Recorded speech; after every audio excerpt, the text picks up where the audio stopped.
So that would be my whole thing. Learn to find out which think tanks are trustworthy. There's a lot of stuff on the internet. Some of it's flaky, some of it's not. It's a real hard read to do this stuff, to be honest with you.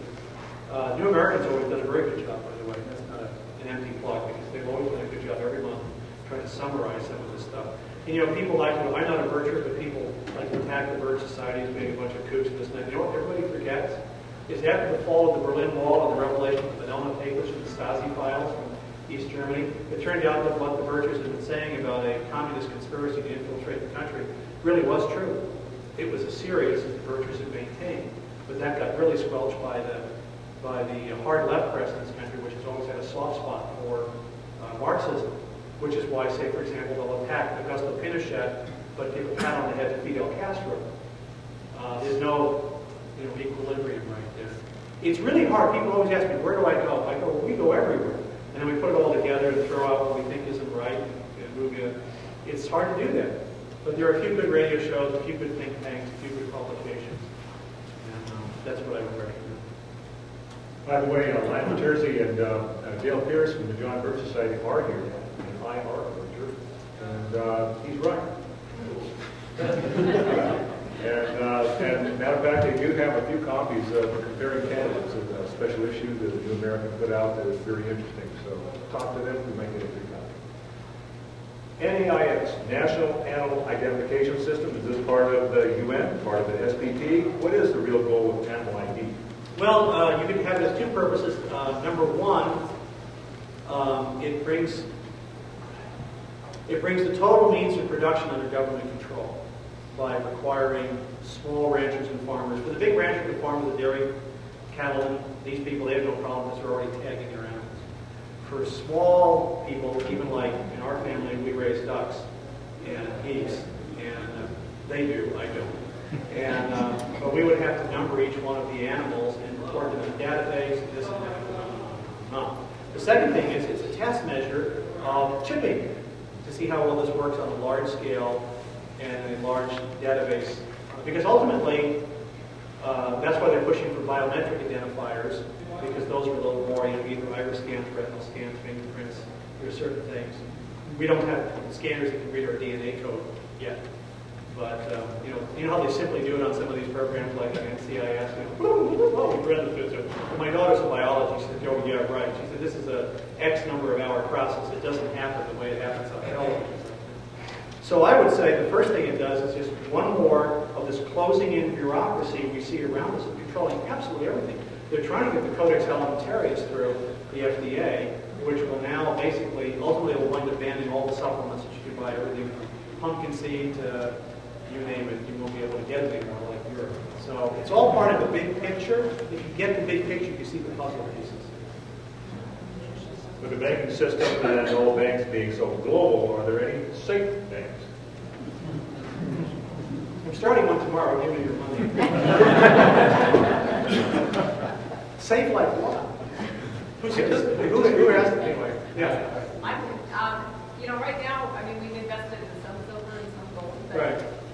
We still have a gold money sitting for checking and stuff, and or like my mother's savings account. I mean, the banks. I mean, right now, do you have to find a local bank that's just controlled by? Do you know? I think WISE research, WISS research on the internet will give you an assessment of any bank in the United States in terms of its security. They have a whole series of rating points. You just provide them with the routing number. It's like $10 or something. They haven't done this information. But I think they will do that. There is no real safe place. The safest thing you can do right now is to diversify your currency. There are ways of buying Swiss bonds and remember to see a qualified investment counselor who tell me to listen to this idiot and he suggested I go see him. But because, remember, all the world currencies are now inflationary. I think the Swiss franc is the last thing that has any toehold connected with gold. And so all of the currencies of the world are depreciating because all of the currencies of the world are inflating. And so while the Canadians were reveling in the fact that the Canadian dollar, the loonie, hit parity, for the first time in ages, right? The problem was, as the loonie kept going up, this affected how they were able to trade and sell things into the United States. So sooner or later, the Central Bank of Canada is forced to do it. The Europeans have been forced to inflate the euro to get the value down with the dollar. So basically, we're all on the same sinking ship or the same ocean. Some are just going down faster than others. And so there's more safety in moving your money into instruments in different currencies. Well, I think part of my question would be, are all banks connected globally, or are there some like local private banks that are not connected globally? Well, I don't know the answer to that. Oh. When you say connected And is there a globally, way with this WBIS be able to, I mean, Weiss Research can tell you what the financial condition of your bank, in other words, or whatever bank you're thinking of putting your money in. They can do that. All banks are connected globally because they all have to trade. That's what the Bank of International Settlements is all about. But, you know, and where it's in, like Swiss bank account in Panama now, by the way, has very strict banking laws.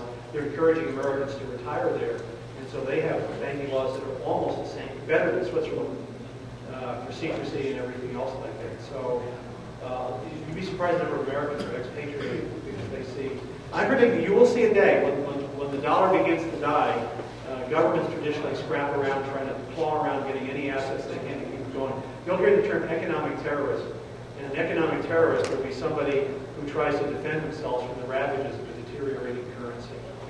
You know, they're literally, as I said to Jim one day, I said, you know, if you notice, they're shackling us. The ship is sinking, so to help us, they're shackling us to the bulkhead to make sure we go down with them. Okay, that's what they're doing. They're getting very nervous about people trading in gold and silver. You can see this in certain prosecutions that are taking place because they suddenly realize, hey, wait a minute, these people are jumping out of the dollar and they're trading in something other than the Federal Reserve units. And now we're trading gold and silver again, or dollar-denominated coins, etc. They're evil speculators who are trying to damage the dollar. That's wonderful. You like that? So the dollar is being damaged just wonderfully right now by Uncle Ben. So. The other buzzword is hoarding. Hoarding? Yeah, right. So Panama will become the new Switzerland with bugs. Can you quickly connect the dots from Agenda 21 for Sustainable Development, Growth Management to NAFTA, CAFTA, SPP, North American Union, and beyond? Quickly. Agenda 21, if you went back to the Earth Summit in Rio, Agenda 21 came out of the Earth Summit in Rio. Basically, three things came out of the Earth Summit in Rio. Number one, the United States is the world's worst polluter. Number two, we need all of the United States' money to be able to solve the problems of the environment. And number three, we need to transfer all of the United States wealth to the poor countries to solve their environmental problems. That was the Earth Summit in 1992 in Rio in a nutshell. All right. Out of the Earth Summit came Agenda 21 and the Biodiversity Treaty and a little thing called the Wildlands Project. Well, we didn't ratify the Biodiversity Treaty thanks to one scientist who managed to get his charts down on the floor of the Senate, showing them exactly what it would look like if we ratified the Biodiversity Treaty. He had maps up showing how we would be required to move population off of 50% of our land mass here in this country. Well, now the U.S. government adopted as its policy the Wildlands Project, and it's the same project that they're following through on that. All of these things always look to two things. One, establishing supranational governmental control, and two, transferring the wealth of the U.S. to other countries. That's it. And that's how all of these things, whether it's NAFTA or Agenda 21 or the Wildlands Project or the Biodiversity Treaty, you know, as I've said, Kyoto is not a scientific treaty, it is an economic treaty, because we're going to start trading all of these carbon credits. Gee, who makes money on these carbon credit trading? Because suddenly they're going to trade like currency. Well, golly willikers, there are these organizations, sort of like carbon banks, that are going to begin doing the carbon trading, and they'll take a little bit for doing the carbon trading. Ooh, so maybe that's why these people are involved. Will it help the environment? Not much, but we'll tell the people that it will do it. So that's it. Money is the root of all, love of money, root of all evil. Just watch the money trail. Power, money, and control. If you answer those three questions, you can follow almost any event. What is our total national debt, not including personal debts and all that stuff, facts and figures? What is our gross national product annually? And what is your vision of America with Dr. Ron Paul as president? Includes what CFR, et cetera, would do. The first part of it, go look at Wikipedia, because I can't tell you off the top of my head. I think the last time I checked the national debt, it was somewhere. The official debt was $13 trillion or somewhere in